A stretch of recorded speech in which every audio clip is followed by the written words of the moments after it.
He served as an interpreter for Prime Minister Winston Churchill during the war, often accompanying Churchill to summits with other world leaders. Lunghi was one of the last living participants of the Big Three meetings between Allied leaders at Tehran, Yalta, and Potsdam. Lunghi was the first British soldier to enter Hitler's bunker in Berlin in 1945. Soviet troops, who were guarding the bunker, had granted Lunghi permission to enter. The Lunghi family returned to the United Kingdom when Hugh Lunghi was 10 months old. Lunghi attended Abingdon School, Oxfordshire, until 1939, where he was head boy and captained the first 15 at rugby for a record 3 consecutive years. He became a long-time parishioner of St. Philip and St. James, as well as All Saints, in Fleet. He interpreted for Field Marshal Montgomery in 1948 at crisis meetings at the Kremlin during the Berlin blockade.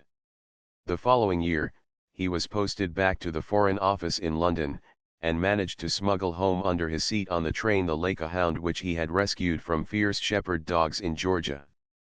Although, as a favor by Stalin to Lunghi, she was given permission to leave the Soviet Union, she was then taken off the train bringing her to the West after first being poisoned by the KGB.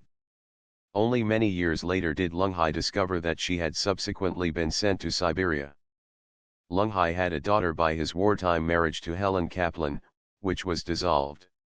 She died in 1992, and their 3 daughters survive him.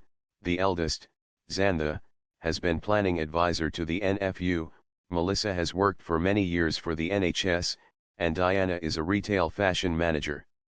He became deputy head of current affairs commentaries and then head of the Central European Department, which broadcast to Poland, Hungary, and Czechoslovakia.